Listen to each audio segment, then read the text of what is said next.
Hi guys, I'm Maylin Dovan, certified athletic therapist and founder of Rehab-U movement and performance therapy. I'm going to talk a little bit about dissociation, specifically for optimal deadlifting.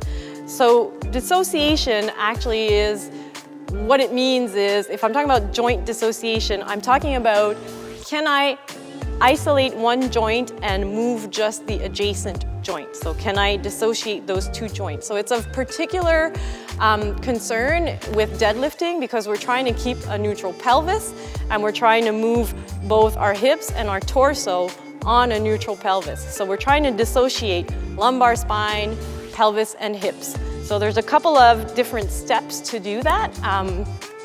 A lot of the times it's a problem with people, and we need to regress to the most basic movements. So as you'll see in this video, the tests that you can use to see if they have good dissociation can actually become the exercises that you will use to teach that. So it's really a regression to get people to have better control in the deadlifting or in the hip hinge, all right?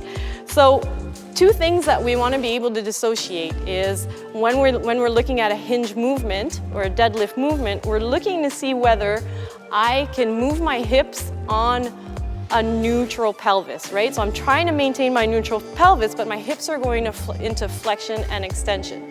Now, a good way to be able to dissociate movement is to have access to both movements. So when I say I want to keep my pelvis neutral and move my hips into flexion and extension, I need to also understand how my pelvis moves. So I need to be able to move my pelvis on my hips and then fixate my pelvis and move my hips on my pelvis. So I need access to both, even though the end idea, the end goal is to keep my pelvis neutral and just move my hips. So we're gonna do both in this instance in a couple of steps.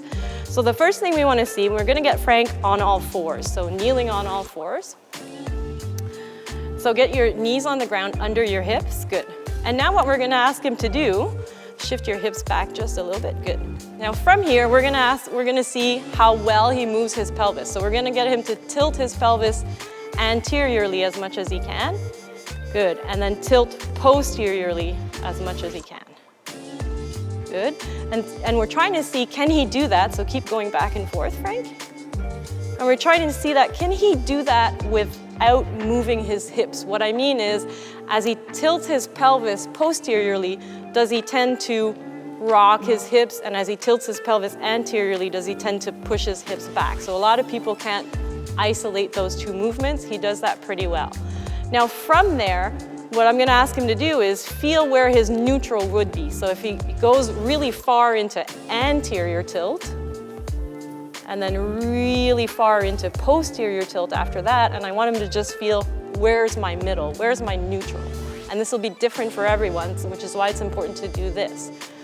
So this is where he feels that he's neutral, and from there, I want him to keep that pelvis neutral and rock back and forth so that his hips are moving into flexion and extension.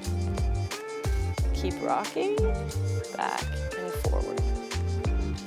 And back forward. Yeah, and move back forward. Good.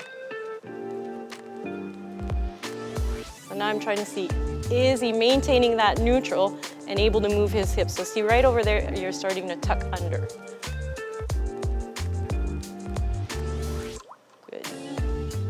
So those two tests, one where you're looking to see, can I dissociate pelvic movement from hip movement? Can I dissociate hip movement from pelvic movement? Those are two tests where you can test the person's capacity, and if they have difficulty with one or the other, these tests can become the exercise where they can start to use that movement to get better at dissociating. Another thing that we often will see, some people will have a really hard time getting into an anterior tilt. So Frank does a pretty good job. He can get a good anterior tilt and he gets a nice increased lordotic curve. Some people have a difficult time with that. So some people have a naturally more posterior tilted pelvis where they won't get very good anterior pelvic tilt. Now, one thing that you can do is work that if you feel that there's a reason why they can't get that anterior tilt. Okay, have they had some injury in the past where they're apprehensive to getting extension in the spine? Have they had some facet joint issues and things like that? But more importantly, if people don't have good extension range of motion in the lumbar spine, that makes it more difficult for them to resist a flexion load. So someone who doesn't have very good lumbar spine extension, which this test also allows you to see, will have more difficulty doing heavy deadlift. Their capability may be a little bit less than someone who can get good extension. Okay, just because they don't have that extension range of motion, it becomes harder for them to resist flexion, because you need to create active extension to resist flexion. Okay, so there's your 2 exercises to dissociate the hips from the pelvis, and that's what we talk about when we talk about dissociation for the deadlift. If we stand Frank up.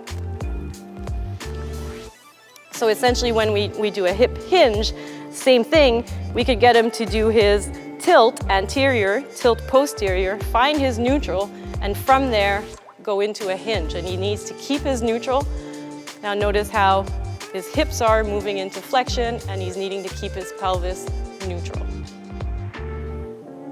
Okay, now surprisingly, a lot of people have a hard time doing this when you start to take apart the hinge, start to take apart the deadlift, and isolate and look at these things. You'll find that some people have a difficult time with that. And if you fix that, you often fix a lot of issues with the hinge and with the deadlift, and it becomes easier for you to then use the actual technique to build them up from there.